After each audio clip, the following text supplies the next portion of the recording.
औज़ु बिल्लाहि मिनश शैतानिर रजीम। बिस्मिल्लाहिर रहमानिर रहीम। रब्बि इश्रह ली सदरी व यस्सिर ली अमरी वहलुल उक़दतम मिन लिसानी यफ़क़हू क़ौली। अस्सलामु अलैकुम वरहमतुल्लाहि व बरकातुहू। मेरा नाम हमज़ा शाहिद है और आप देख रहे हैं हमज़ा शाहिद यूट्यूब चैनल।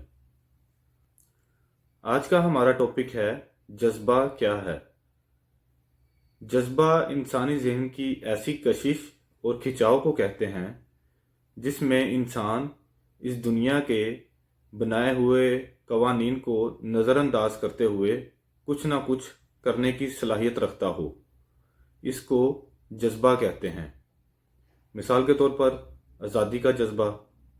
आज़ादी का जज्बा तो ऐसे है कि इंसान इसके लिए अपनी जान तक कुर्बान करने के लिए तैयार हो जाता है। मिसाल के तौर पर और कुछ ना कुछ करने का जज्बा, जैसे अगर इंसान किसी कंपनी में काम कर रहा है, उस कंपनी के रूल्स और रेगुलेशन यानी क़वायदो ज़वाबित कहते हैं कि आप इन क़वायदो ज़वाबित के अंदर रहते हुए आप अपने काम को सरअंजाम दे सकते हैं। तो इंसान सोचता है कि वो कुछ बड़ा करना चाहता है, उसके अंदर कुछ जज्बा पैदा हो जाता है, तो वो कोशिश करता है इन क़वायदो ज़वाबित को नज़रअंदाज करते हुए अपनी कोशिश को जारी रखना शुरू कर देता है, यानी उसके अंदर कुछ ना कुछ करने का जज्बा पैदा हो जाता है। तो इसी तरह कुरान में आया है सूरह तौबा आयत नंबर 128, औज़ु बिल्लाहि मिनश शैतानिर रजीम बिस्मिल्लाहिर रहमानिर रहीम।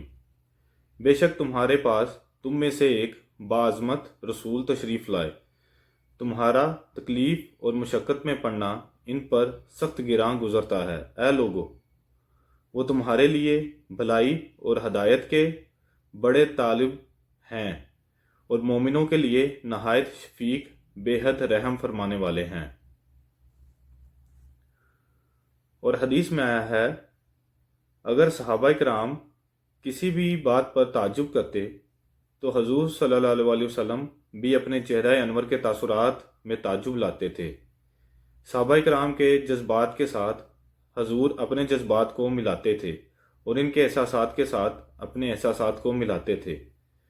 आप सल्लल्लाहु अलैहि वसल्लम दूसरों के जज्बात और एहसासात और इज़्ज़त नफ्स का इस कदर ख्याल रखते थे कि हज़रत अनस इब्ने मालिक रज़ी अल्लाह ताला अन्हु फरमाते हैं कि अगर नबी अलैहिस्सलाम कहीं जा रहे होते तो असहाब में से कोई शख्स आप सल्लल्लाहु अलैहि वसल्लम से मिलने के लिए रास्ते में खड़ा हो जाता तो आप सल्लल्लाहु अलैहि वसल्लम भी इसके लिए खड़े हो रहते, और जब तक वो खुद चला ना जाता आप सल्लल्लाहु अलैहि वसल्लम तब तक इससे अपनी तवज्जो को ना हटाते थे।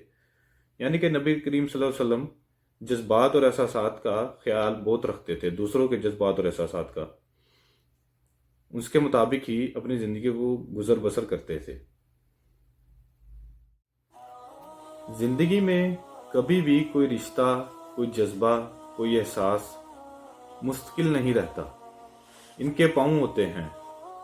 हमारा रवैया और सलूक देखकर ये बहुत करीब भी आ जाते हैं और आहिस्ता आहिस्ता दूर भी चले जाते हैं।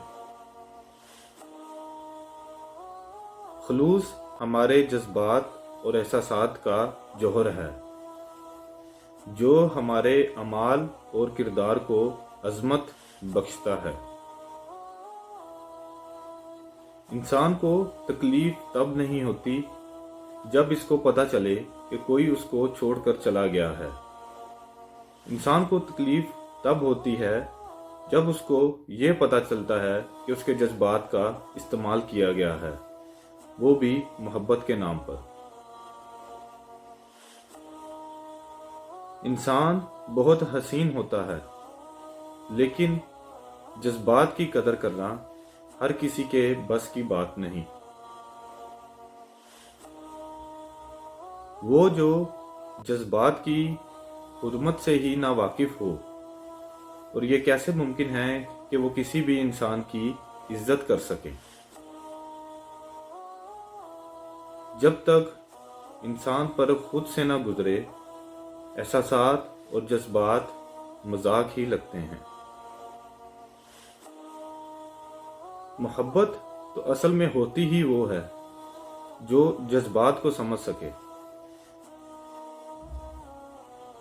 जिनके लिए खुलूस का रिश्ता हो, उनके लिए ہاتھ اٹھانے نہیں پڑتے، ان کے لیے دل سے دعا نکلتی ہے۔ اے لوگو، کھلونے ہم سے لے لو، کسی کے بھی جذبات سے مت کھیلو۔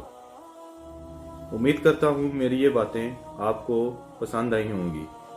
مجھے دعاؤں میں یاد رکھیں، اپنا اور اپنے گھر والوں کا خیال رکھیں۔ السلام علیکم ورحمۃ اللہ وبرکاتہ۔